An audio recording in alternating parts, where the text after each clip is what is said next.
আহারে জীবন কত সহজ, কত সস্তা এই জীবনটা। কখনো খোলা ম্যানহোল, কখনো উড়ে আসে বিমান। চারপাশের জগৎটা যেন বিশাল ফাঁদ, তারই মাঝেই টেনে টুনে জীবন চালাতে হচ্ছে আমাদের। সবাই শুধু দর্শকের মতোই দেখে যাচ্ছি। ফারিয়া তাসনিম জ্যোতি, দুই যমজ সন্তানের মা। তার পৃথিবীটা ছিল ওই দুইটা সন্তানকে ঘিরে। প্রতিদিন হয়তো ভাবতেন ছেলে মেয়েদের কিভাবে মানুষের মতো মানুষ করবেন, কিন্তু এক মুহূর্তের দুর্ঘটনা তার সব স্বপ্নকে ভাসিয়ে নিয়ে গেল নর্দমার নোংরা পানিতে। টঙ্গীর ইম্পেরিয়াল হাসপাতালের সামনে রাস্তাটা সবসময় ব্যস্ত থাকে। সেই ব্যস্ত রাস্তার পাশে দীর্ঘদিন ধরে একটা ম্যানহোল খোলা পড়েছিল। কেউ দেখার নেই, কারো কোনো দায় নেই। একটা সিমেন্টের স্ল্যাব বা একটা সতর্কতামূলক সাইনবোর্ড দেওয়ার মতো দায়িত্ববোধ কারো হলো না। সেদিন হয়তো খুব তাড়া ছিল জ্যোতির, আর 10টা সাধারণ দিনের মতোই হয়তো কাজে যাচ্ছিলেন। হয়তো খেয়াল করেননি ওত পেতে থাকা সেই গর্তটিকে। এক পা এগোতেই যা ঘটার তাই ঘটল। খোলা ম্যানহোলে পড়ে গেলেন তিনি। বৃষ্টির দিনের পানির স্রোত মুহূর্তেই তাকে টেনে নিয়ে গেল অন্ধকারের অতল গহ্বরে। এরপর শুধুই হাহাকার। উদ্ধার কাজ চলল, কিন্তু তাকে পাওয়া গেল না। 36 ঘন্টা পর যখন তার নিথর দেহটা একটা বীর থেকে উদ্ধার করা হলো, ততক্ষণে সব শেষ।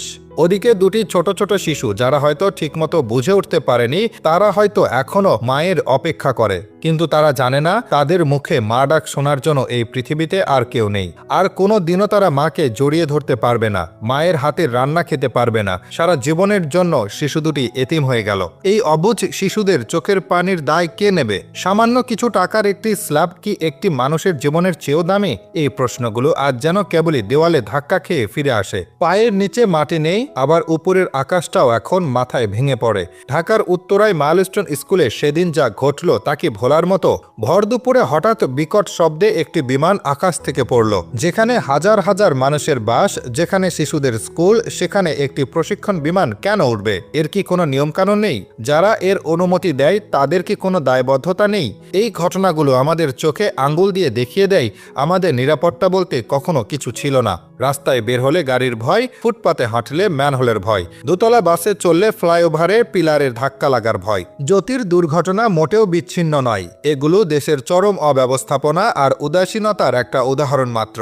সম্প্রতি প্রবাস ফেরত স্বজনকে বাড়িতে আনতে গিয়ে আর ঘরে ফেরা হয়নি একই পরিবারের 7 জনের। নোয়াখালীর বেগমগঞ্জ উপজেলায় মাইক্রোবাস নিয়ন্ত্রণ হারিয়ে খালে পড়ে নিভিয়ে দেয় এই 7 জনের জীবনের আলো। প্রতিদিন খবরের কাগজ খুললেই এমন অসংখ্য দুর্ঘটনার দেখা মেলে। প্রতিটি দুর্ঘটনার পর কিছুদিন শোকের মাতাম চলে, তারপর আবার সব আগের মতো। কারো কোনো জবাবদিহি করতে হয় না, কারো কোনো শাস্তি হয় না। ফলে নতুন নতুন জ্যোতির জন্ম হয়, নতুন নতুন দুর্ঘটনার মঞ্চ তৈরি হয়। এসব দেখতে দেখতে আমাদের জীবনটা বড় বেশি অনিশ্চিত হয়ে পড়েছে। আমরা পরিবার পরিজনকে বিদায় দিয়ে ঘর থেকে বের হই, কিন্তু আবার যে তাদের মুখটা দেখতে পারবো সেই বিশ্বাসটুকু হারিয়ে যাচ্ছে।